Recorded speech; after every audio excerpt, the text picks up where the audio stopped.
करो ना, रिकॉर्डिंग कहाँ जाती है। यार ये तो सर को ही पता है ना। यार हम लोग भी खोज सकते हैं ना, ऐसा तो कोई इसमें रॉकेट साइंस है नहीं। खोजिए फिर। ठीक, कल बैठ के खोजेंगे, अभी तो लेक्चर ले लें। यहाँ कैमरा क्यों नहीं शो कर रहा है? कहाँ कैमरा? यहाँ का हमने ऑफ है तो। चलो ये ऑन कर दिया, हो गया। अब भी नहीं कर रहा है। मैं नहीं कर रहा। करेगा, ये तो रहा कैमरा। करना चाहिए, बंदे का इंतजार करें। म्यूट कर दो आवाज।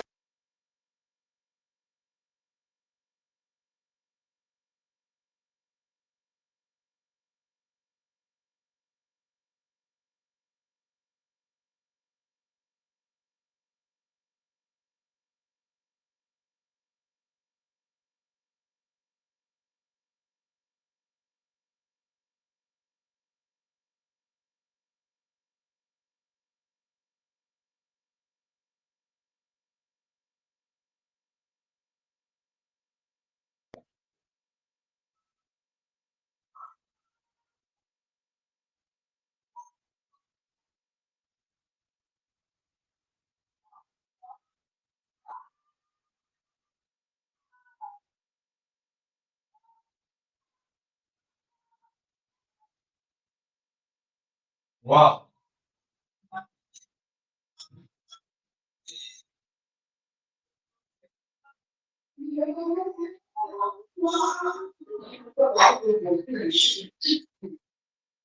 और दीवार ना निकले तुम से देखो उसका अरे की दुआ कर रहे भूल गए कब से सुभान अल्लाह। रास्ते में बुलाए दूसरा चालू है। ना मैं सुन के वाले आपको क्या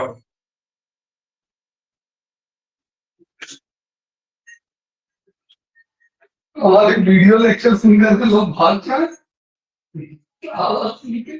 अब देखते हैं सर की बात करते हैं।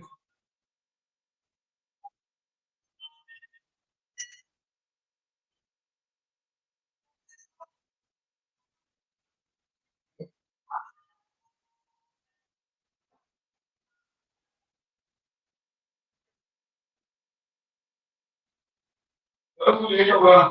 लेट होगा, कितना लेट होगा? इसी में नहीं है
गुड इवनिंग सर।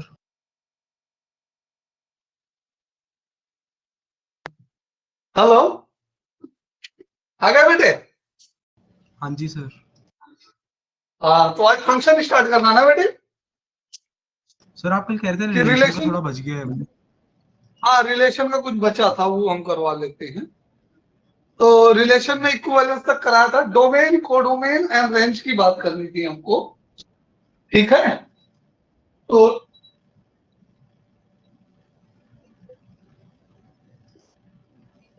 रिलेशन में डोमेन क्या होता है पहले अच्छे से समझो। छोटा सा एग्जांपल लेके बताते हैं बेटे। फॉर एग्जांपल एक रिलेशन है, okay, wait a moment please.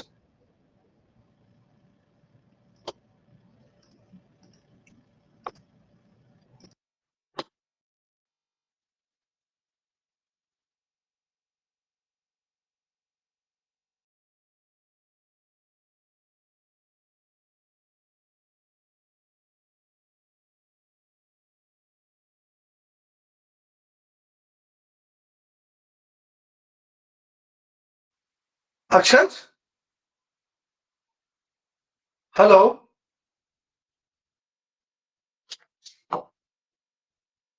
Hello,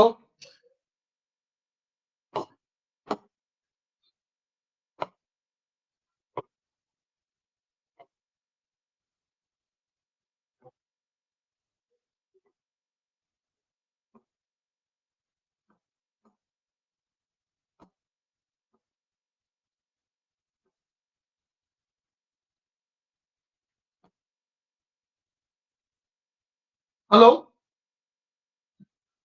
आवाज आ रही है?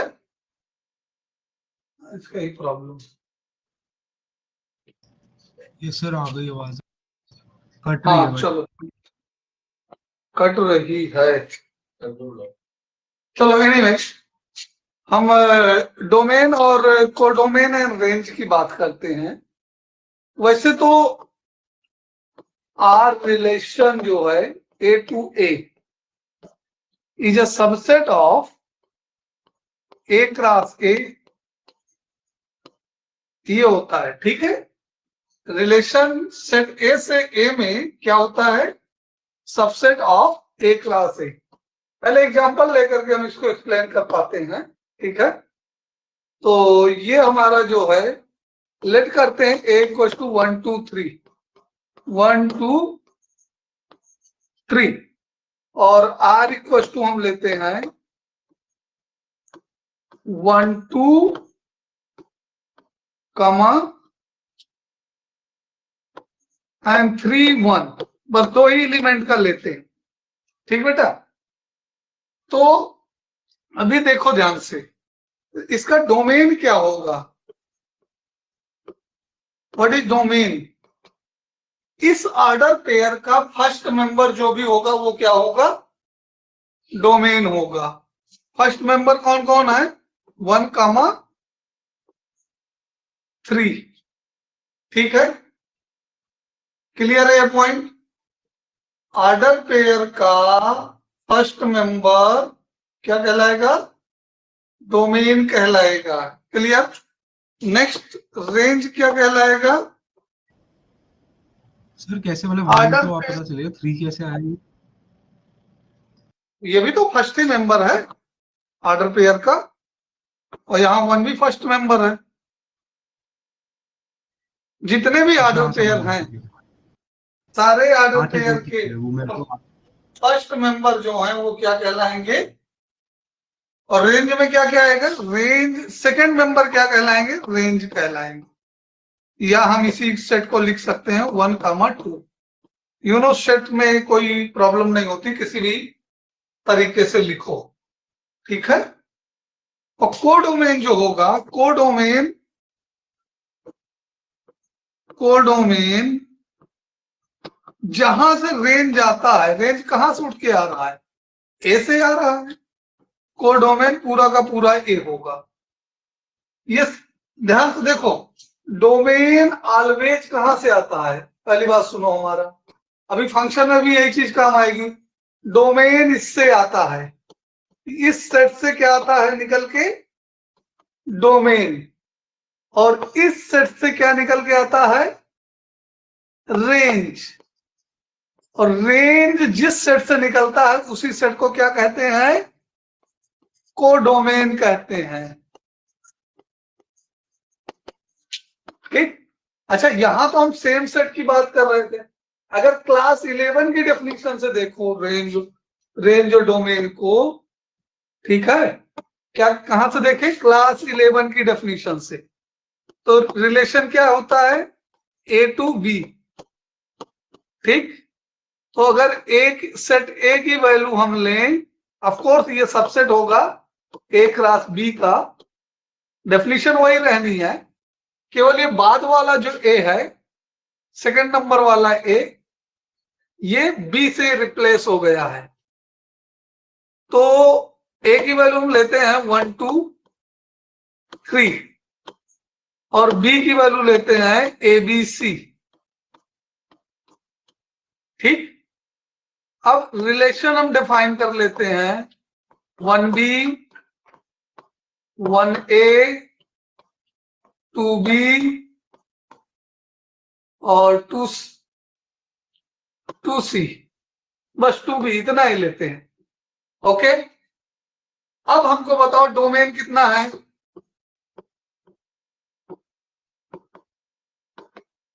डोमेन कितना है, सर डोमेन 1,2 सर। 1,2। पूरा ए नहीं हुआ, ध्यान से देखो, इस केस में भी पूरा ए डोमेन नहीं था। फंक्शन और रिलेशन को यही चीज डिफरेंशिएट करेगी। जब हम फंक्शन बताएंगे तब ध्यान देना। अभी रिलेशन में देखो कि पूरा का पूरा ए जो है वो डोमेन नहीं हो रहा है, हो भी सकता है, may be may not be, full A may be domain, may not be. ठीक है, तो इस बात को ध्यान देना। और रेंज कितना होगा बेटे, रेंज सर रेंज ए कितना कॉमा होगा, B. Range A comma B, very good, अच्छे से रिकॉग्नाइज कर पा रहे हो। अब ध्यान से देखो, पूरा बी भी रेंज में नहीं है, ठीक है, रेंज तो ठीक है, और कोडोमेन पूरा भी होगा। कोडोमेन जो होगा वो क्या होगा, पूरा का पूरा बी होगा, A B C. Set B जो है वो पूरा का पूरा कोडोमेन है। तो I hope that range domain codomain clear हुआ सेट का।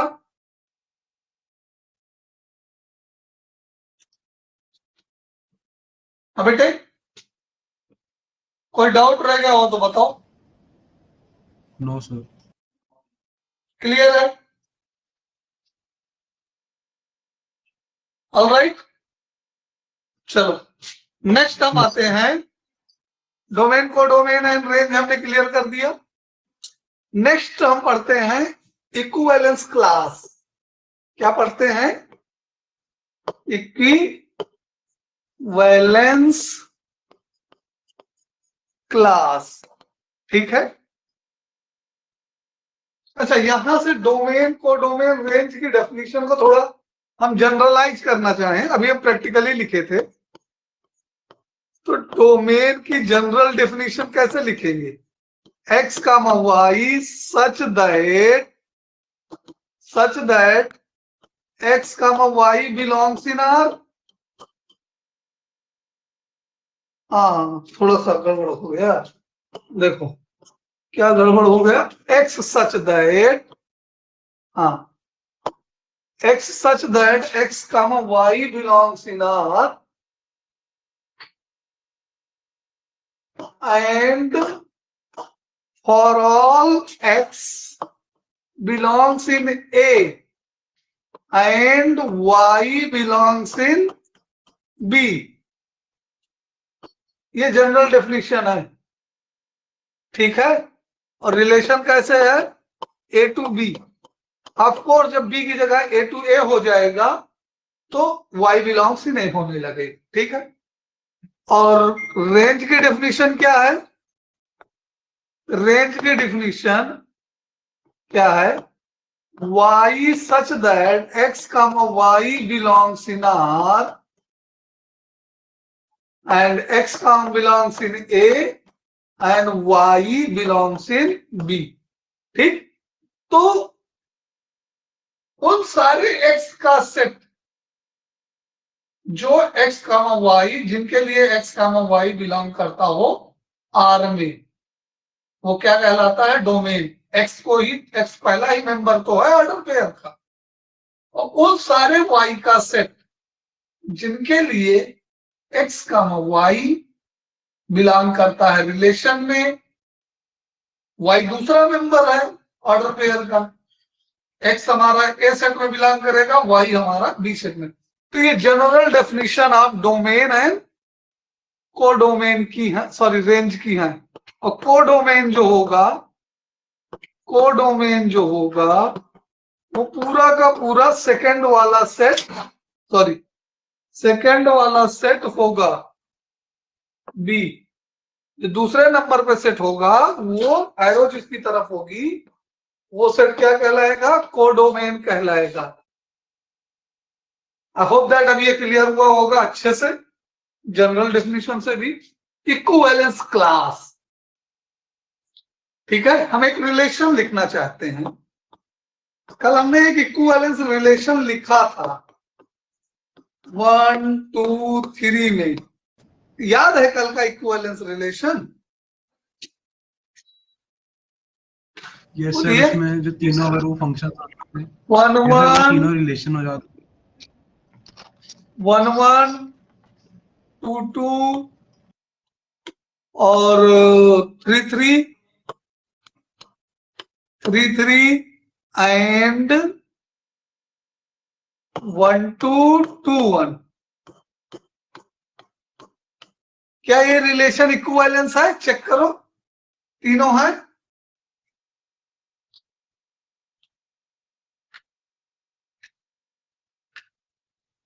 टू वन वन वन, ये रिलेशन इक्विवेलेंस है, ठीक है। ये आर जो हमने लिखा है, सबसे पहले इक्विवेलेंस क्लास की बात हम करना चाह रहे हैं। तो इक्विवेलेंस क्लास जो होता है किसी मेंबर का होता है, और ये जो है इक्विवेलेंस रिलेशन के अंदर आता है। किसके अंदर आता है? इक्विवेलेंस क्लास जो है इक्विवेलेंस रिलेशन के अंदर ही आएगा, ठीक है। और ध्यान से देखिए यहां पे इक्विवेलेंस क्लास की रिलेटेड, इसको हम एक स्क्वायर ब्रैकेट में रिप्रेजेंट करेंगे, ठीक है। जैसे हम यहां पे 1 का इक्विवेलेंस क्लास बताना चाहेंगे, समझो ध्यान से, तो y such that 1, y belongs in R, ठीक, for all y belongs in ए। यहां पे तो हम a लिख रहे हैं, क्यों a लिख रहे हैं? हाँ, ये इसमें इक्विवेलेंस तो बाई उसमें मतलब बाइनरी में ही इक्विवेलेंस रिलेशन एग्जिस्ट होता है। ए भी होगा तो इक्विवेलेंस आएगा ही नहीं, ठीक, A to A B, okay, binary में ही होगा, ठीक है। तो क्या बताना है हमको? अगर इसको जनरलाइज करना चाहें, किसी मेंबर ए का इक्विवेलेंस क्लास जो होगा B such that for all A comma B belongs in R and A B belongs in ए।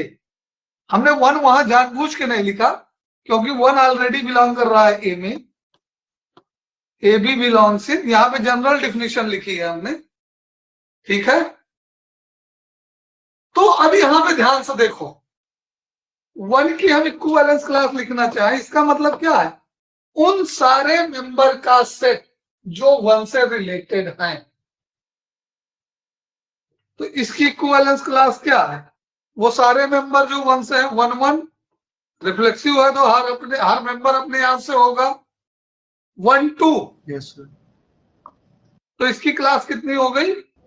केवल 1 और 2, 1 और तो कोई नहीं है ना 1 से रिलेटेड, और कोई है 1 1 1 2, और कोई रिलेटेड है 1 से?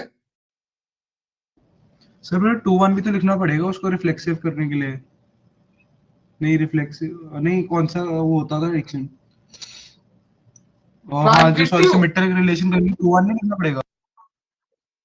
बेटा ये रिलेशन थोड़ी है, ये तो क्लास बता रहे हैं, ये इक्विवेलेंस क्लास बता रहे हैं कि मतलब इस वन से कौन कौन रिलेटेड है, 1,1 रिलेटेड है और 1,2 रिलेटेड और कुछ रिलेटेड है वन से। ठीक है 1,3 तो है ही नहीं है, एक और हो सकता था, 1,3 होना चाहिए था, लेकिन वो तो है ही नहीं है। बात समझ में आ रही है? हेलो, देखो इसमें जो हमें फाइंड करना है, इसमें क्या फाइंड करना होता है, यहाँ पे जो ग्रीन से अंडरलाइन कर रहे हैं, सेकेंड एलिमेंट ऑर्डर पेयर का फाइंड करना होता है। ठीक है, जिनका पहला एलिमेंट 1 हो। ये ए दिया है, first member of order pair दे दिया गया है। ठीक है, अब वो सारे ऑर्डर पेयर का सेकंड मेंबर बताओ जिनका फर्स्ट मेंबर ए हो। हमने यहां क्या लिखा, B such that A comma B belongs in R. तो हम यहां किसकी क्लास निकाल रहे हैं, 1 की क्लास निकाल रहे हैं। तो 1 की क्लास निकालेंगे, इक्विवेलेंस क्लास, तो उस 1 से रिलेटेड जितने भी मेंबर हैं उन सबको एक सेट में लिख देंगे, वही उसकी क्लास होगी। समझ में आया?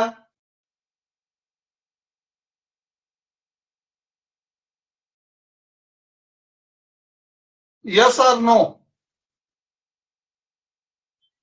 हेलो,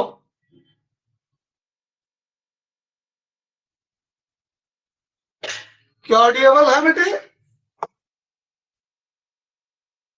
हेलो,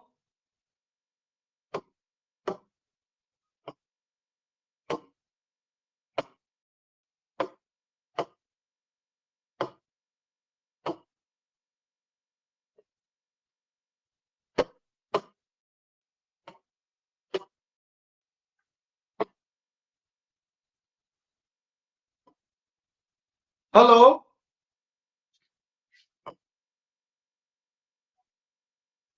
हाँ अब है बेटे? तो ये समझ में आया बेटे? कोई अगर दिक्कत समझने में तो बोलो हमको, तो हम पे एक्सप्लेन करें। हेलो सर हाँ am I हेलो, audible? हाँ you hello are sir audio. आवाज आ रही है आपको? हाँ आ रही है। यस सर समझ आ गया। तो क्लास क्लियर हो गया। क्लास का मतलब है कि पहला मेंबर हमको दिया रहता है। ठीक है, क्या रहता है, फर्स्ट मेंबर हमको गिवन है और उससे रिलेटेड सेकंड मेंबर का सेट बनाना है, वही उसकी इक्विवेलेंस क्लास है। ठीक है, ऑल राइट। तो उसकी जनरल डेफिनेशन जो है वो यहां पर है, ये जनरल डेफिनेशन है। पर्टिकुलर एग्जाम्पल के साथ, इलिस्ट्रेशन के साथ हमने ये डिफाइन किया है। अच्छा, इसमें 1 की क्लास बताई है बेटे, हम 2 की क्लास पूछे तो क्या बताओगे? 2 की सर क्लास कौन 2 कौन है? कॉमा 3 2 नहीं अच्छा 2 1 3 3 नहीं 2 कॉमा 1 2,1 है, 1 2,1 है। और 3 की क्लास? 3 की क्लास सर 3 होगी सिर्फ। हाँ 3 ही है बस। ठीक है, अब ध्यान से देखो, ये इक्विवेलेंस क्लास जो होती हैं, इनका यूनियन जो होता है वो ए होता है सारी क्लास का। ध्यान से देखो, 1 का क्लास यूनियन, 2 का क्लास यूनियन, 3 का क्लास। ये कितना आएगा, ए आएगा? यस और नो? और ध्यान से देखो, ए की क्लास और 2 की क्लास तो सेम है ना? अच्छे से देखो, यस सर सेम है। ए की क्लास और 2 की क्लास तो सेम है ना?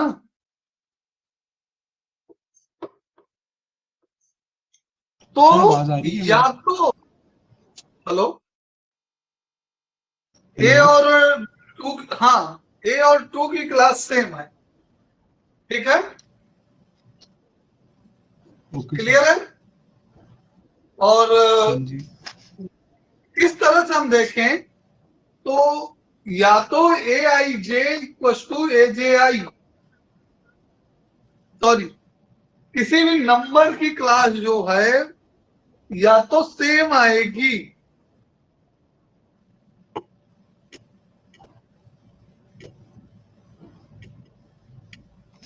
किसी भी नंबर की क्लास या तो सेम आएगी और या फिर डिसजॉइंट आएगी।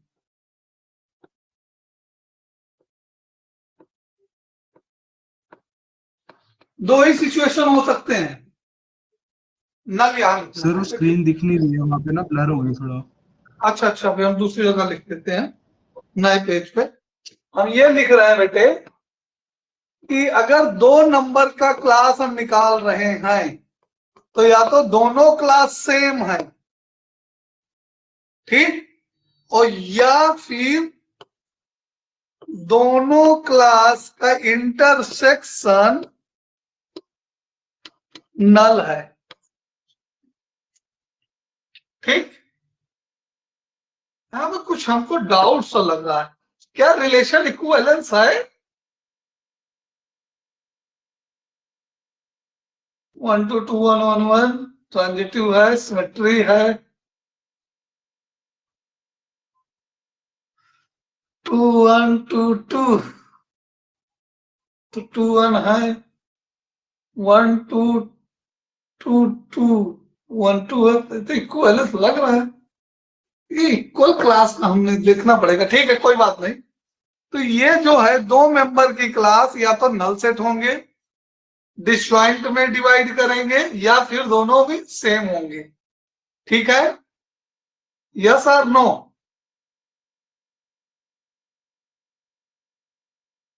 Yes sir. ओके, हम अपने एग्जांपल में भी देख सकते हैं, इंटर मतलब equivalence class of 1 equal to equivalence of class 2, ये दोनों सेम है, और 1 और 3 डिसजॉइंट है, 2 और 3 डिसजॉइंट है, ठीक है। तो या तो वो सेम होंगी या फिर वो डिसजॉइंट होंगी। तो इस तरह से ए जो है n number of disjoint subset में डिवाइड हो जाता है। ए जो है, ठीक है, कुछ डिसजॉइंट सेट में डिवाइड हो जाता है जिनका यूनियन क्या होगा?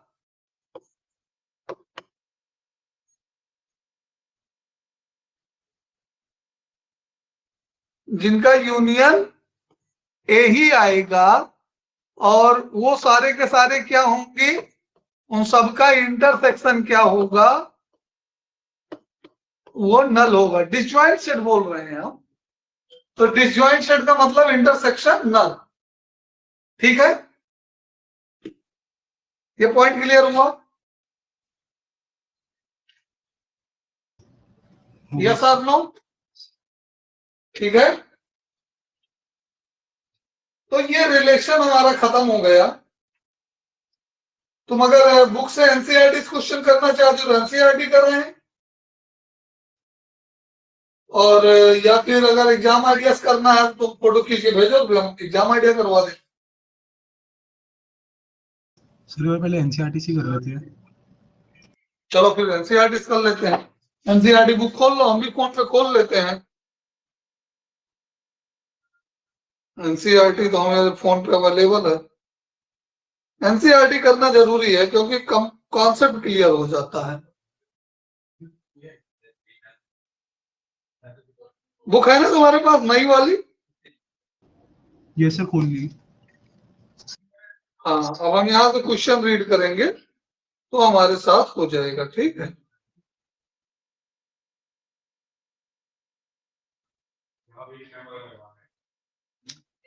बेटा रिलेशन में जितनी बातें समझाई सारी बातें समझ में आई? क्या रिफ्लेक्सिव है, क्या सिमेट्रिक है, क्या ट्रांजिटिव है, क्या डोमेन है, क्या कोडोमेन है। ठीक है बेटे।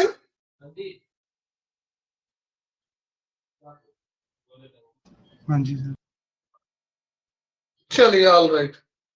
अब हम बात करते हैं बेटे एक्सरसाइज की। ठीक है, तो एक्सरसाइज में आने से पहले डेफिनेशन तो हमने क्लियर करा दी है। ठीक है, हाँ एक डेफिनेशन और देख लो। ये एक नल रिलेशन कहलाता है। ठीक है, नल भी एक रिलेशन होता है क्योंकि null set is the subset of every set. ठीक, यहाँ थोड़ा सा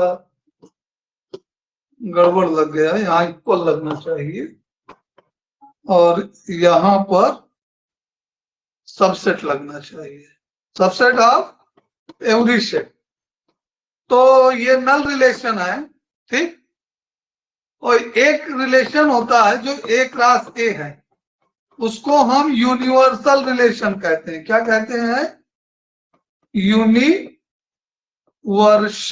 रिलेशन। ठीक है, ए क्रॉस ए का नाम क्या है? Universal relation. ठीक है, और नल रिलेशन एंड यूनिवर्सल रिलेशन दोनों क्या कहलाते हैं? दोनों को नए नाम से जानते हैं। एक नाम है ट्रिवियल रिलेशन, दोनों को ट्रिवियल रिलेशन कहते हैं। ट्रिवियल स्पेलिंग सही है? कहां चला गया? TRIVIAL, हाँ सही है, TRIVI। अच्छा ये 2 बार लिख गया, वही तुम सोच रहे हो लंबी स्पेलिंग कैसे हो रही है। VI 2 बार लिख गया हमसे। Trivial relation.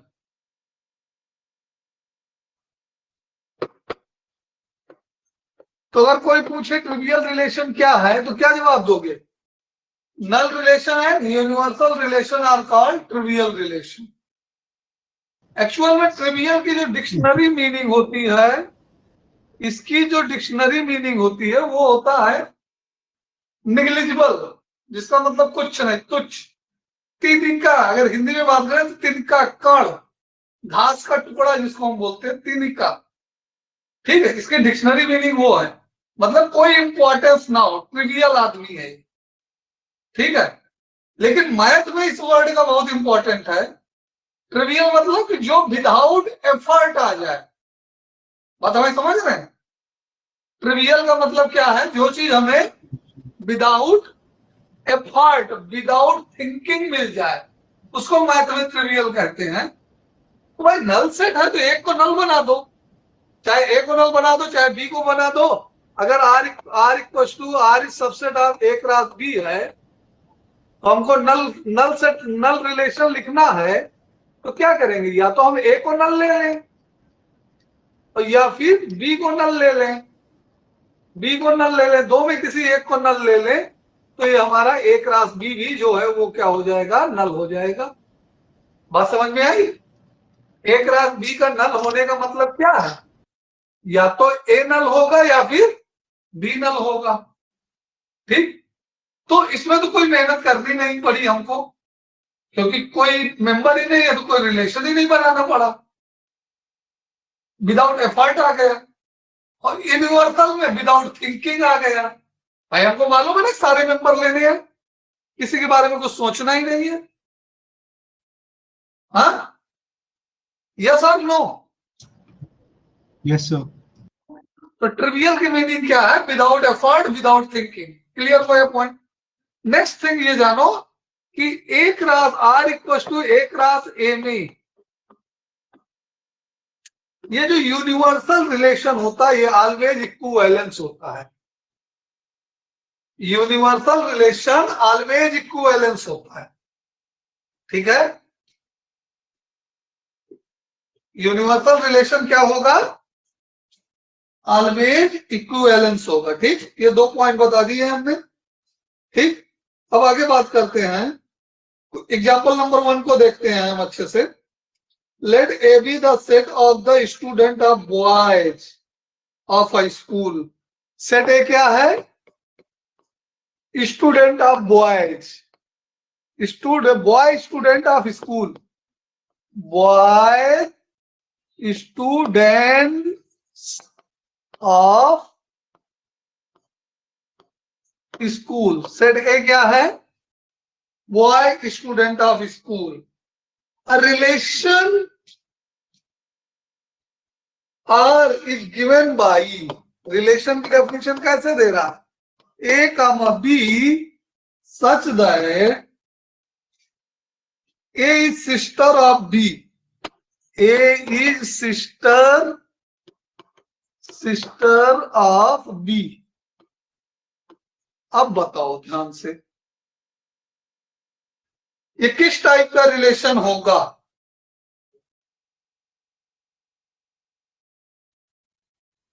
बोलिए। बी में, सेट ए में तो गर्ल सही नहीं है ना? Yes sir. सेट ए में तो सर नल सेट हो गया ये वाला, और नल हाँ 5। हाँ, तो ये तो कैसा 5 सेट हो जाएगा? नल सेट हो जाएगा। हाँ, क्योंकि ए सेट में तो कोई भी वो गर्ल सही नहीं है, तो लड़का लड़के का बहन तो हो नहीं सकता ना, वो बहुत ज्यादा होगा तो भाई हो सकता है। He can be brother, okay, but yes sir. a boy cannot be sister of other boy. Clear हुआ ये point? So this is a empty relation. Next क्या है? a relation, हाँ अब इसमें देखो सेकंड क्या है? एक और रिलेशन आर डैश डिफाइन किया, जिसकी डेफिनेशन क्या दी है? A comma B such that the difference of height, क्या डेफिनेशन दे रहा? The difference of height, height between A and B, between A and B is 3 meter. क्या बताना है? Is less than 3 meter, is less than or equal to 3. क्यों less than है? equal नहीं लगा है। less than हमने यहां less का सिंबल लगाया बेटे, ठीक? Is less than 3 metre. तो भाई कोई भी दो लड़का उठा के मेजर कर लो, एनी टू बॉय, किसी दो बॉय के बीच की हाइट 3 से ज्यादा होगी? बोलो। दो लड़के कोई भी हो, पहले तो 3 मीटर तो किसी की हाइट नहीं होगी, सब बहुत ज्यादा होंगे। 180 सेंटीमीटर, 190 सेंटीमीटर टॉलेस्ट हो जाएगा, ठीक है? और ड्रॉफेस्ट कौन होगा? ड्रॉफेस्ट कितना होगा? 1 मीटर, या 1 मीटर से और नीचे हाफ मीटर ड्रॉप, जो शॉर्टेस्ट पर्सन होगा।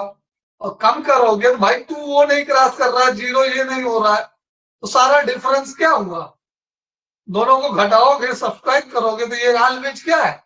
तो ये वाला क्या हो गया? ये वाला तो एक क्रॉस ए हो गया ना। तो ये रिलेशन क्या कहलाया? आर डैश क्या कहलाएगा? बताइए। आर तो नल हो गया था, R relation is null relation, ठीक है? Empty relation. और आर डैश कौन सा रिलेशन है बेटे?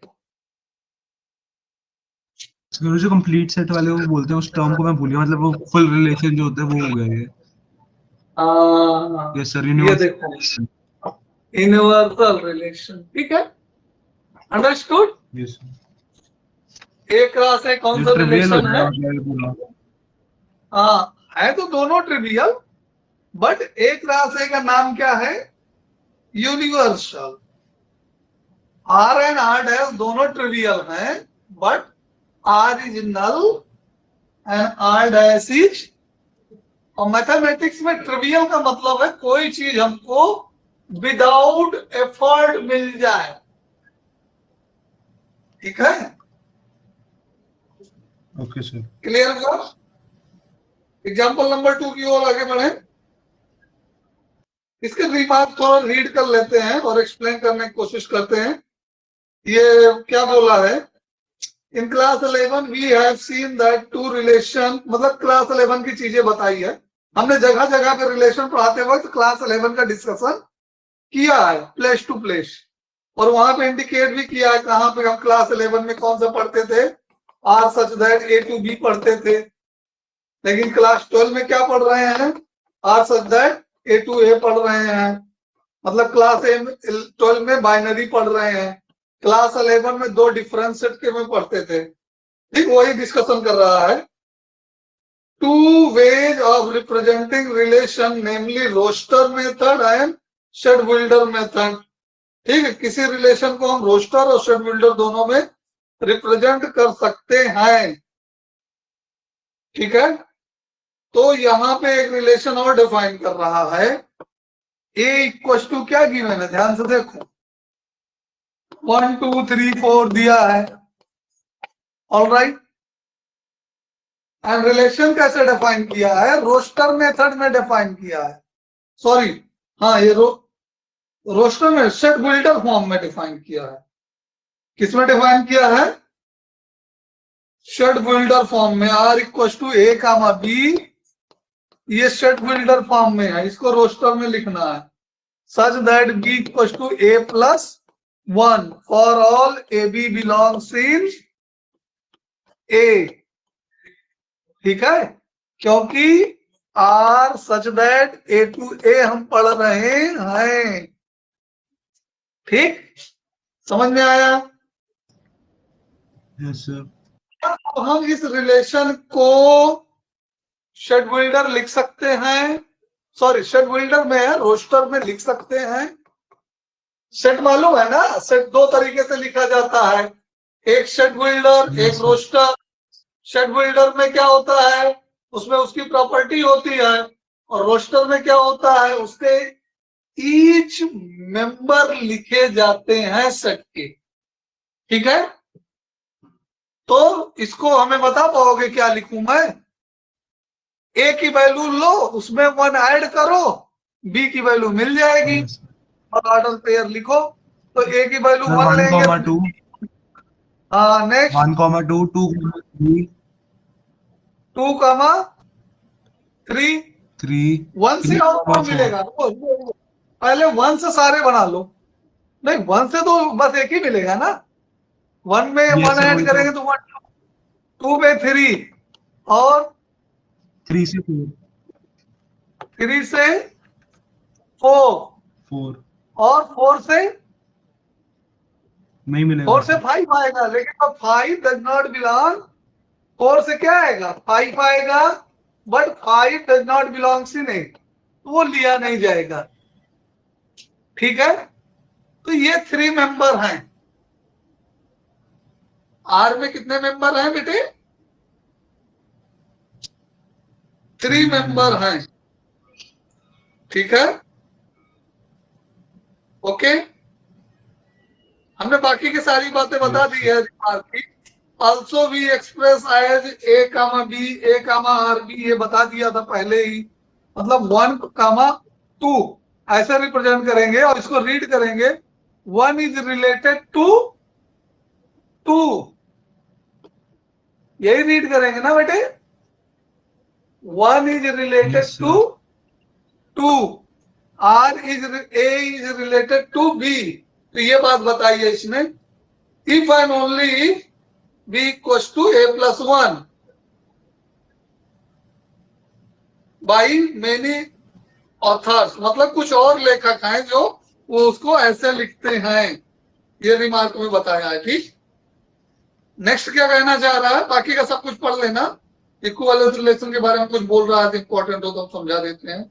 ठीक है, we may also find that notation as we करने, मतलब कि ये कहना चाह रहा है कि चाहे हम ऐसे लिखें और चाहे हम ऐसे लिखें, कोई फर्क नहीं पड़ता, हमारा जो कन्वीनियंट है उसके अकॉर्डिंग हम लिख सकते हैं, सारी बातें हम बता चुके हैं, समझा चुके हैं। ठीक है, one of the most important relation which play significant role in mathematics is equivalence relation, हम डिस्कस कर चुके हैं।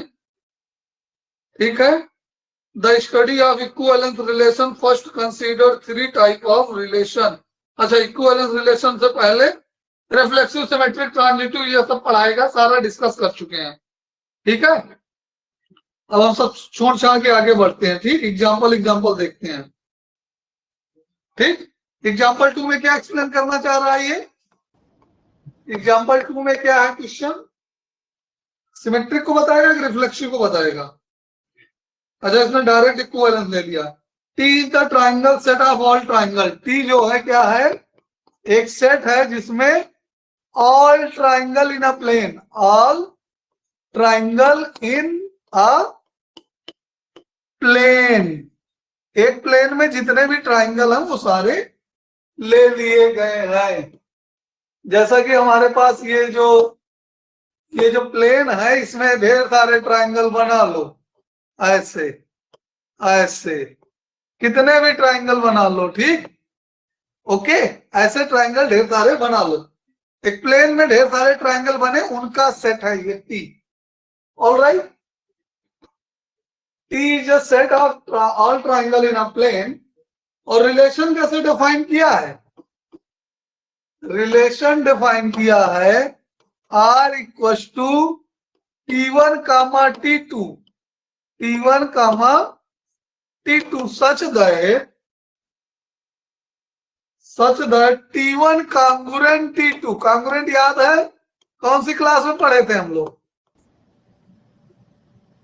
7th 8th में कांगुरेंट कौन सी क्लास में पढ़े थे? बोलो। सर 9th में पढ़ा है, 8th या 9th।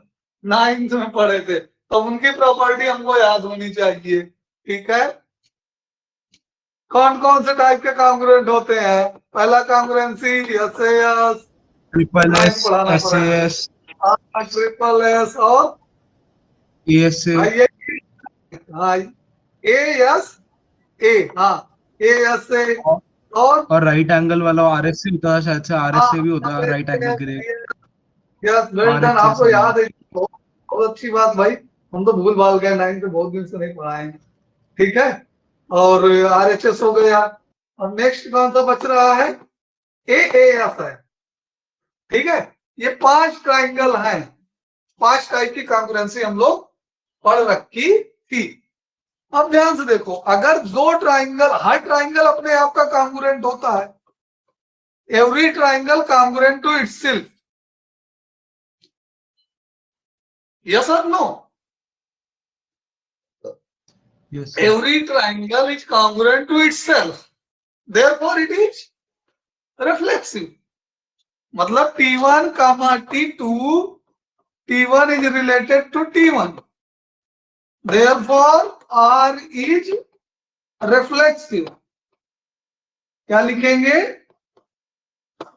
समझ में आया? Yes or no?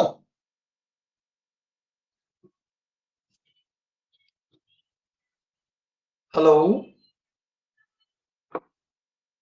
Reflexive clear हुआ?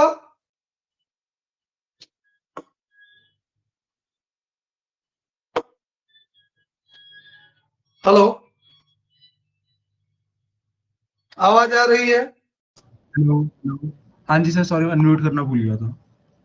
कोई बात नहीं, चलो रिफ्लेक्सिव क्लियर हो गया।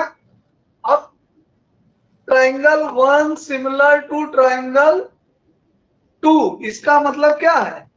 इसका मतलब है कि T1 comma T2 belongs in R।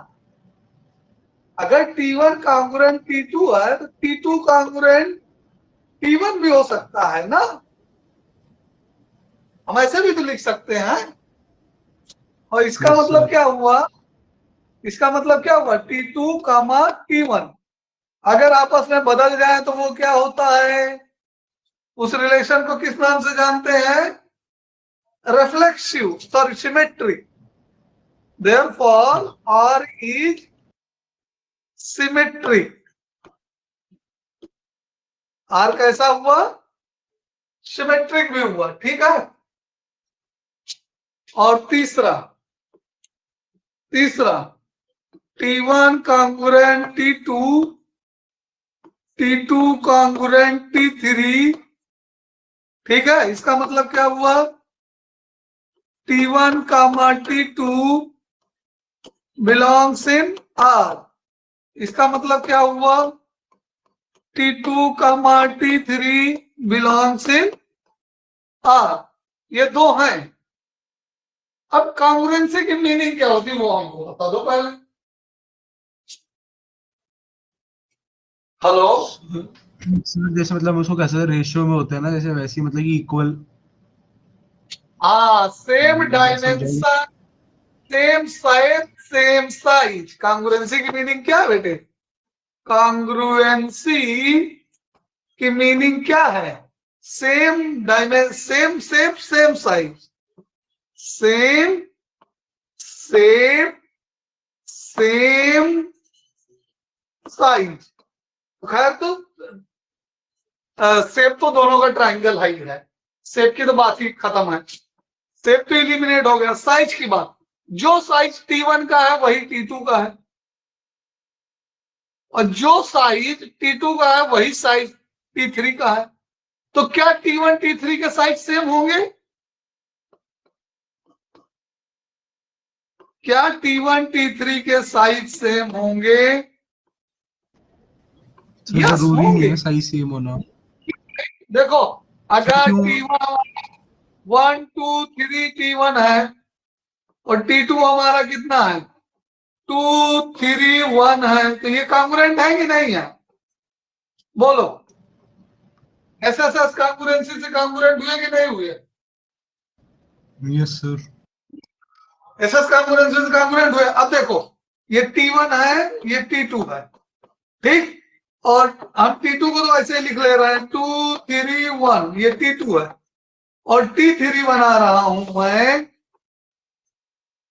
3 2 1। लो, क्या अभी भी एसएस से कॉन्ग्रुएंस है? ये T3, ये T2 है, ठीक है।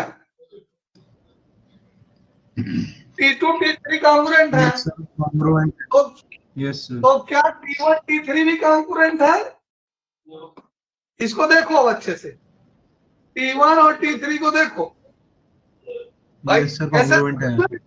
है, 3 यहां है, 1 यहां है, करस्पॉन्डिंग साइड इक्वल हो गई। 2 यहां है, तो ऐसे से तीनों कॉन्ग्रुएंट है कि नहीं है? क्लियर हुआ? होगा तो सर। इस तरीके से हम क्या ऑब्जर्व कर रहे हैं? T1, if T1 congruent T2, T2 congruent T3, this implies T1 congruent T3। मतलब कि T1 comma T3 belongs in R। हमने कब बताया था कि A comma B comma C, अगर ये दोनों R में बिलोंग कर लें, तो अगर हम ये दिखा पाए कि A कामा C बीच वाला जो दोनों में कॉमन है वो हट जाए और पहला और लास्ट वाला रिलेशन में आ जाए, ठीक है। ऐसा समझो इसको, शादी जब होती है दोनों के इस पार्टी में एक बीच वाला होता है, मामा जिसको बोलते हैं, या कोई और पंडित बोल लो, ठीक है। पंडित दोनों पार्टी को मिलवाता है, बाद में पंडित किनारे हो जाता, नया रिलेशन डेवलप हो जाता। ऐसा समझो, पंडित प्लस लड़का वाला पक्ष और पंडित एक रिलेशन बनाया, पंडित और लड़की वाला पक्ष दूसरा रिलेशन बनाया, पंडित को हटा दो, लड़का वाला लड़की वाला रिलेशन बन गया, ठीक है। तो मैरिज करवाने वाला, या आजकल पंडित की जगह क्या आ गया है, वो जो मैट्रिमोनियल साइट आ गई है, ठीक है। मैट्रिमोनियल साइट का रिलेशन किससे होता है? किसी मेल फैमिली से होता है और किसी फीमेल फैमिली से भी होता है, ठीक है। तो वो ट्रांजिटिव रिलेशन हुआ कि नहीं? दोनों में मैट्रिमोनियल फैमिली हट जाती है, बाद में दोनों फैमिली आपस में रिलेशन में आ जाती है। क्लियर हुआ? Yes sir. तो इसमें ये बीच में जो ये है, ये किसका काम कर रहा है? मैट्रिमोनियल का काम कर रहा है, साइट का। के बाद में हट गया, ये दोनों रिलेशन में आ गए सेम डेफिनेशन पे। तो जब भी ऐसा होगा तो रिलेशन क्या कहलाएगा? ट्रांजिटिव रिलेशन कहलाएगा। क्लियर है? यस और नो? क्लियर है सर। कंफर्म? आगे बढ़े। तो इस तरह से ये जो रिलेशन था आर, ये वाला रिलेशन क्या है? ये वाला रिलेशन हमारा तीनों है, रिफ्लेक्सिव भी है, सिमेट्रिक भी है और ट्रांजिटिव भी है। रिफ्लेक्सिव, सिमेट्रिक एंड ट्रांजिटिव तीनों होने पे हम क्या बोलते हैं?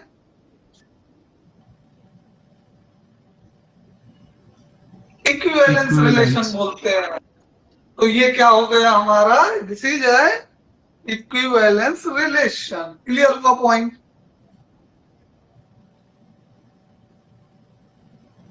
Clear and confirm? Yes sir. कोई डाउट? तो पहले क्वेश्चन में हमें यही दिखाना था कि ये जो आर है हमारा दूसरे एग्जांपल में, कि ये जो हमारा कांग्रुएंट ट्राइंगल का रिलेशन है, कांग्रुएंट ट्राइंगल का, पैरेलल लाइन का, ये दोनों रिलेशन इक्विवेलेंस है। ठीक है? ओके? बाकी सोल्यूशन पढ़ लेना, देख के समझ लेना। परपेंडिकुलर लाइन का है यहाँ पे दूसरा रिलेशन, ये हमने ऑलरेडी डिस्कस कर दिया है एग्जांपल 3 को। परपेंडिकुलर लाइन रिफ्लेक्सिव नहीं है, सिमेट्रिक नहीं है, ट्रांजिटिव होगा। परपेंडिकुलर लाइन ट्रांजिटिव होगा। नो सर, L1 नहीं होगा, फिर पैरेलल हो जाएंगे। L2 L3, अरे ये L2 ले लो, ये L3 ले लो। L1 परपेंडिकुलर L2 है, क्यों नहीं होगा? भाई देखो L1 पैरेलल हो जाएंगे ना L1 और L3 तो। हाँ, L1 L3 पैरेलल हो जाएंगे। हाँ, परपेंडिकुलर आना चाहिए था ना, तो ट्रांजिटिव नहीं होगा। ऑल राइट, पैरेलल हो जाएंगे। तो रिफ्लेक्शन नहीं होगा, ट्रांजिटिव नहीं होगा, केवल सिमेट्रिक होगा। ठीक? एग्जाम्पल 3 क्लियर हो गया। एग्जाम्पल 4 में क्या बोला है भाई? एग्जाम्पल 4 में सेट लिया है 1 2 3, ये तो हम तो बहुत बार ले चुके। और रिलेशन में क्या लिया है? 1 1 2 2। देखता हूं हमारा वाला ही लेता है कि कोई दूसरा लेता है। 1 1 2 2 और क्या क्या है?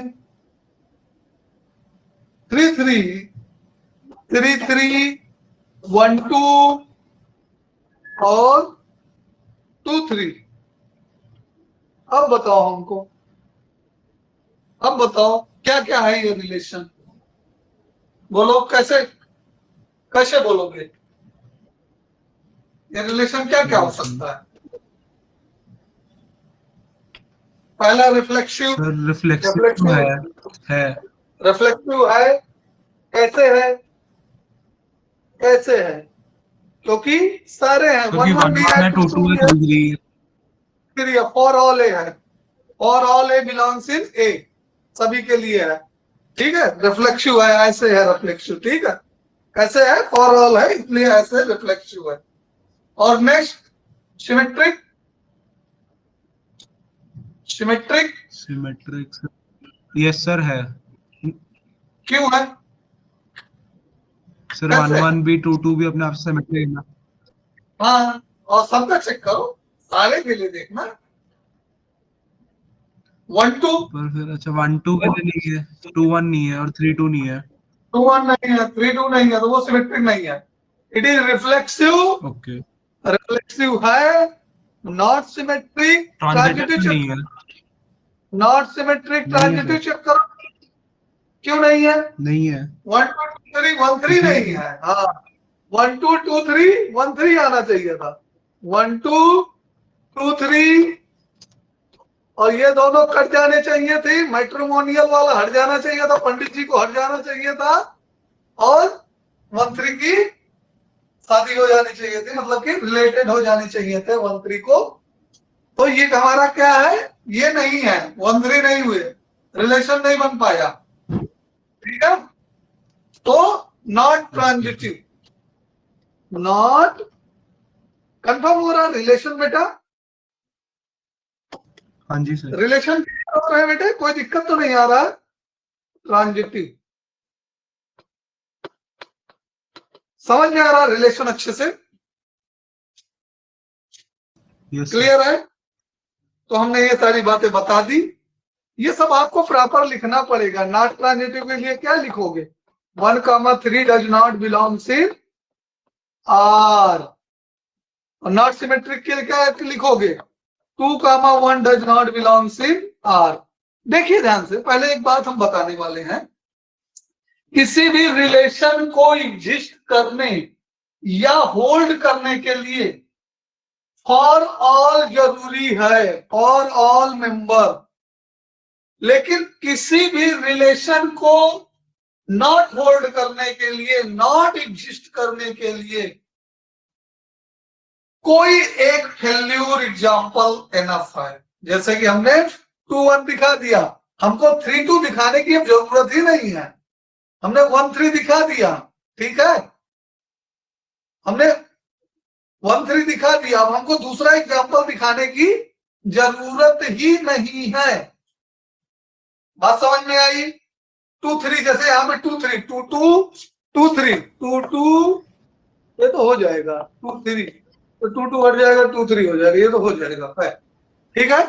तो इसमें 1 3 दिखा एक दिया। कोई भी हो गया तो बहुत है।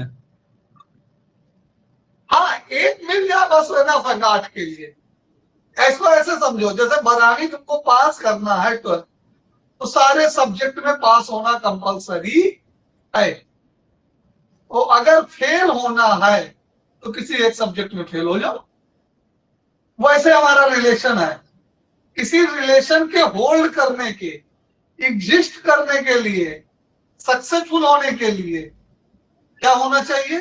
सारे मेंबर के लिए रिलेशन का होल्ड करना कंपलसरी है डेफिनेशन के अकॉर्डिंग। और ना होल्ड करने के लिए, ना एग्जिस्ट करने के लिए, नॉट वाली सिचुएशन के लिए कोई एक एग्जांपल हम दे दें कि वो नहीं है, तो उससे हमारा नॉट हो जाएगा। क्लियर है? सर मैं 1 सेकंड में आ रहा हूँ, बेल आई। Okay, no problem.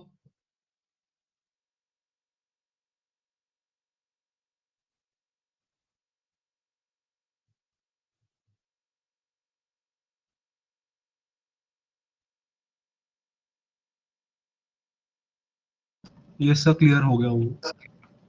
हाँ, एक सेकंड, एक सेकंड।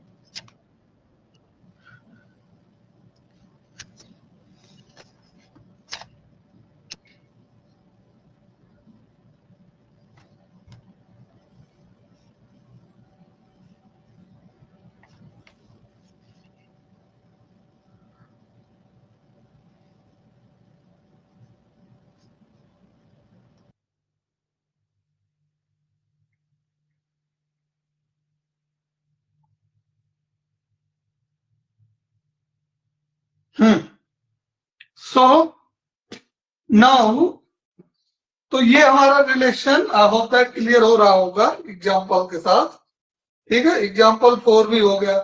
एग्जाम्पल 5 देख लेते हैं हम, क्या है?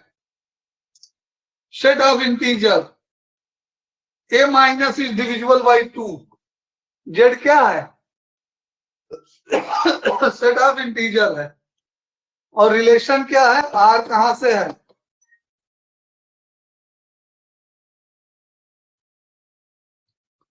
आर क्या है? जेड टू जेड में है, ठीक है। और क्या होगा? सबसेट ऑफ होगा जेड क्रॉस जेड का, ऑलराइट। तो आर की डेफिनेशन क्या है? A comma B such that for all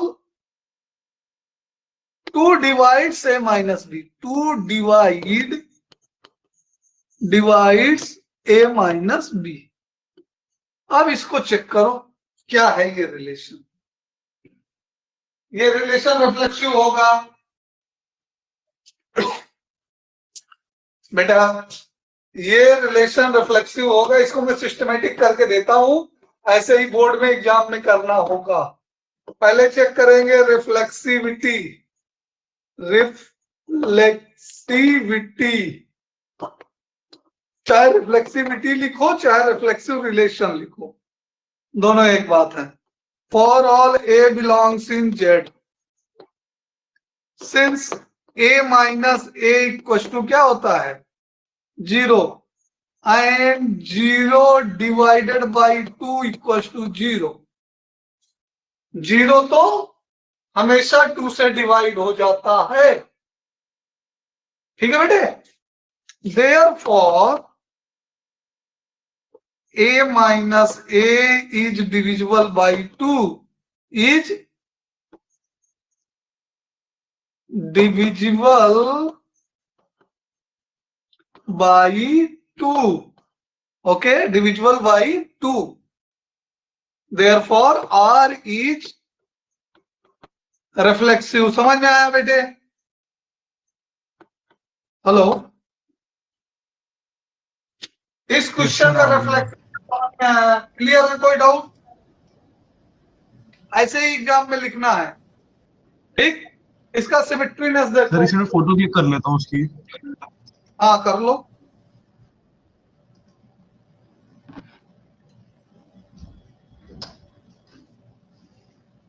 अब बेटे इसका सिमेट्रीनेस देखो। सर अभी हुई दूसरा नहीं। नंबर क्या था? हाँ बेटे कुछ रह गया क्या? ये सर हो गया। हाँ, सिमेट्रीनेस देखो, सिमेट्रिविटी, या तो लिखो सिमेट्रिक रिलेशन या लिखो सिमेट्रिविटी, सिमेट्रिविटी, ओके। तो सिमेट्रिविटी क्या है? For all A comma B, sorry यहां पे A comma B belongs in Z, okay. If A comma B belongs in R, this implies A minus B, this implies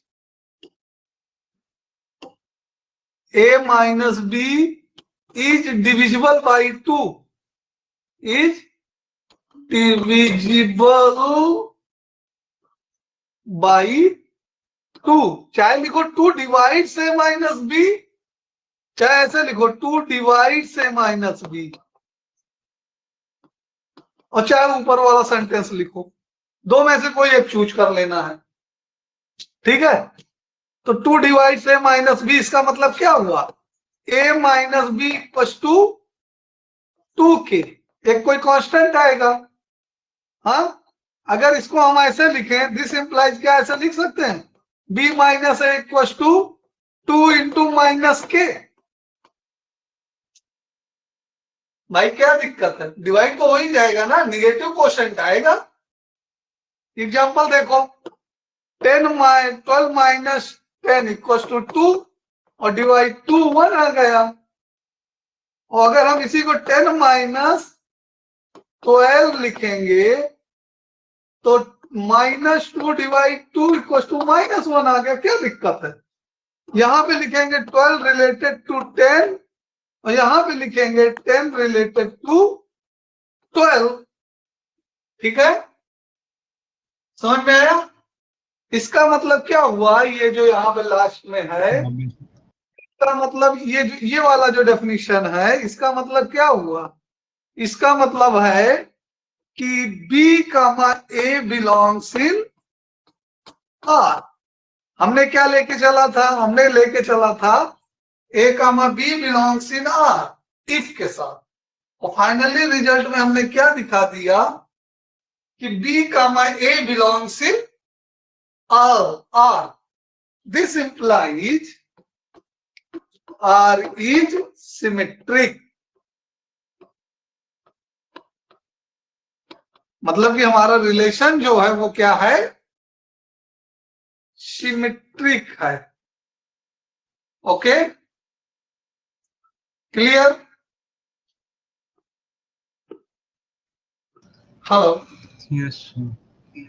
clear हुआ? कोई दिक्कत तो नहीं सिमेट्री में?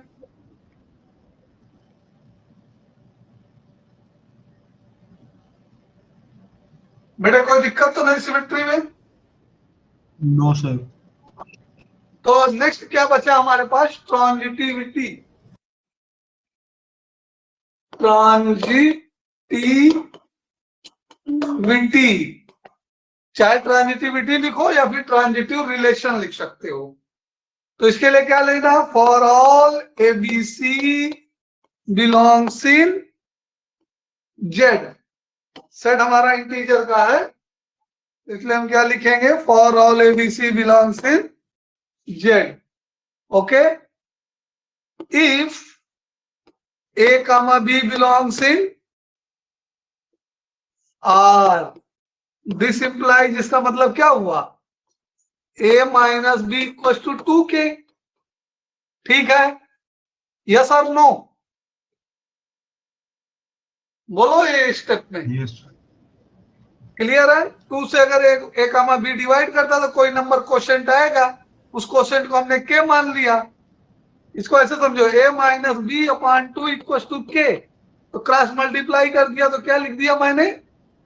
A minus B equals to 2K and B comma C belongs in R. This implies B minus C is equals to 2P। ठीक है, इसका भी कुछ क्वेश्चन आएगा, दूसरा आएगा। अब इसको इक्वेशन 1 लो और इसको 2 लो और दोनों को ऐड कर दो बाई 1 प्लस 2। कुछ ना कुछ करके हमको बी को हटाना है और ए और सी का रिलेशन चेक करना है। तो हम इसको ऐड कर दे रहे हैं, तो बी हमारा रिमूव हो जाएगा। क्या मिलेगा? ए माइनस सी मिलेगा और इधर क्या मिलेगा? 2p प्लस के। अब इसको कुछ भी मान लो, m मान लो p प्लस के को, तो a माइनस सी भी 2 से डिविजिबल है। यस और no? Yes, sir. a minus C भी क्या है? 2 से डिविजिबल है। तो हम क्या लिख पाएंगे? दिस इंप्लाइज आर इज, अच्छा यहां पे पहले ये लिखिए, दिस इंप्लाइज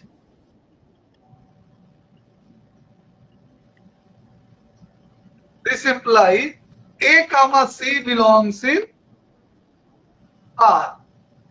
अब ध्यान से देखो, हमने क्या क्या लिया था? हमने लिया था a comma b belongs in R, ये लिया था। और क्या लिया था? b comma c belongs in R, और हमने क्या शो कर दिया? a comma c belongs in R। हमने बिचौलिए को हटा दिया जो इंटरमीडिएट था। ठीक है, तो उसके रिलेशन में आ गए। ठीक है, बी इंटरमीडिएट रिलेशन था। Okay, Okay, sir. तो इस हिसाब से हमारा क्या हुआ? This implies R is transitive relation. Transitive relation. ठीक है, अब ध्यान से देखो, हमने आर को क्या क्या शो किया? रिफ्लेक्सिव शो किया। हमने आर को क्या शो किया? रिफ्लेक्सिव शो किया। हमने आर को रिफ्लेक्सिव शो किया।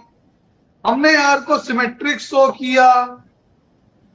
हमने आर को ट्रांजिटिव शो किया। और जब कोई रिलेशन तीनों हो जाता है तो उसको क्या नाम देते हैं?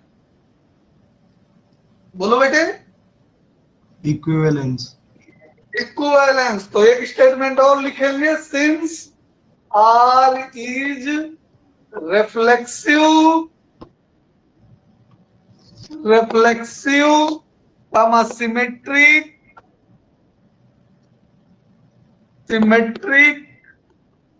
and transitive,